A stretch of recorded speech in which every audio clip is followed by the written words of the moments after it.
राधे राधे दोस्तों, आप लोग कैसे हैं। आज हम बनाएंगे मखाने के लड्डू जन्माष्टमी की उपास के लिए और आपके जोड़ों के दर्द और कमर दर्द के लिए भी फायदा करेंगे और बहुत कम कैलोरी होती है जिससे हमारे मोटापे को भी कम करते हैं और बहुत ही फायदेमंद होते हैं, चाहे छोटे खाएं चाहे बड़े। चलिए बनाना शुरू करते हैं। इसमें ये सामग्री लगेगी। एक छोटी कटोरी बादाम है, किशमिश, काजू, अखरोट और ये थोड़े से गोंद और 200 ग्राम मखाने और घी। अब चलिए सबसे पहले कढ़ाई में हम काजू बादाम को भूनेंगे, अतः इन दोनों को मिला के हम भूनेंगे। ज्यादा गोल्डन नहीं करेंगे, हल्का गोल्डन होते ही हम इसको उतार लेंगे। हीट रहने से ये अपने आप ही और गोल्डन हो जाते हैं। अब हम हल्के से इसमें थोड़े से अखरोट भूनेंगे और गैस को सिम ही रखेंगे, बहुत सिम गैस पे ही भूनना है। अब अखरोट भून गए हैं, अब हम इसमें किशमिश भूनेंगे। किशमिश जब तक भूनेंगे जब तक कि ये बॉल जैसी फूल ना जाए पूरी। गैस हम सिम ही रखेंगे। अब ये लगभग किशमिश भी भुन गई हैं। अब इनको भी हम प्लेट में निकाल लेंगे। अब 1 चम्मच घी और ऐड करेंगे और गोंद को भूनेंगे। गोंद को भी बहुत सिम गैस पे ही भूनना है। अधिक तेज पे भूनेंगे तो गोंद अंदर से कच्ची रह जाती है और ऊपर से फूल जाती है, इसीलिए बहुत हल्की गैस पे ही भूजे। गोंद भुन चुकी है, अब इसको भी हम एक प्लेट में निकाल लेंगे। बचे हुए घी में ही हम मखाने भूनेंगे। मखानों के लिए ज्यादा घी की जरूरत नहीं है। यदि आप ज्यादा घी में भूनना चाहती हैं तो और घी डाल सकती हैं, मैंने नहीं डाला है। मैं उसी में मखाने को भूनूंगी और मखाने को तब तक भूनेंगे जब तक कि वो क्रंच ना हो जाए और हाथ से तोड़े तो टूट ना जाए। मखाने भी अब भुन चुके हैं, अब इसको हम ठंडा होने के लिए रख देंगे एक बाउल में निकाल के। अब जो पहले जो हमने मेवा पीसी थी वो ठंडी हो गई, उसको मिक्सी जार में हम मोटा दरदरा पीसेंगे। अब ये मेवा पीस चुकी है, अब हम इसमें थोड़ी सी गोंद को भी पीस लेंगे।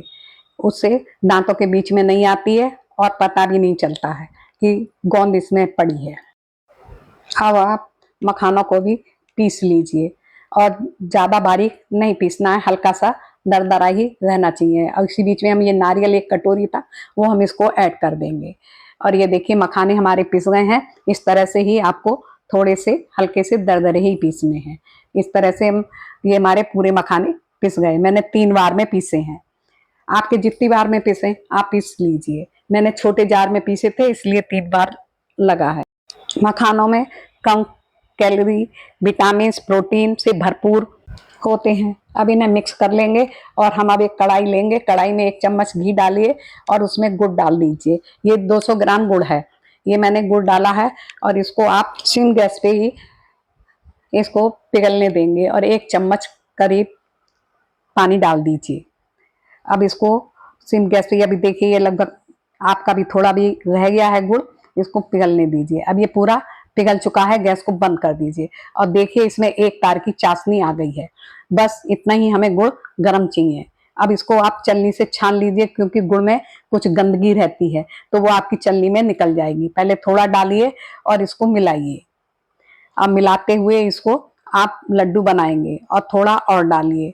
और ये ध्यान रखिए पकड़ने से पहले हाथ ना जले, इतना गरम ना पकड़े। इसको हाथ जितना सह सके उतना ही गरम, और गरम गरम के ही लड्डू हमको बनाने हैं। ये थोड़ा सा घी लगा लीजिए और इसके फिर आप लड्डू बनाइए।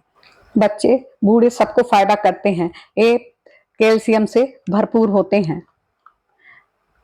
ये देखिए मेरे लड्डू बनने लगे हैं, पर गरम, ज्यादा ठंडा नहीं होने दें, गरम गरम ही लड्डू बनेंगे, नहीं तो ये फिर नहीं बनते हैं ठंडा हो जाने पर। और इतने सॉफ्ट बनेंगे कि आप ऐसे ही खा लेंगी, बहुत अच्छे बनते हैं। मेरी रेसिपी पसंद आ रही हो तो जरूर मुझे फॉलो कीजिए और लाइक शेयर कीजिए।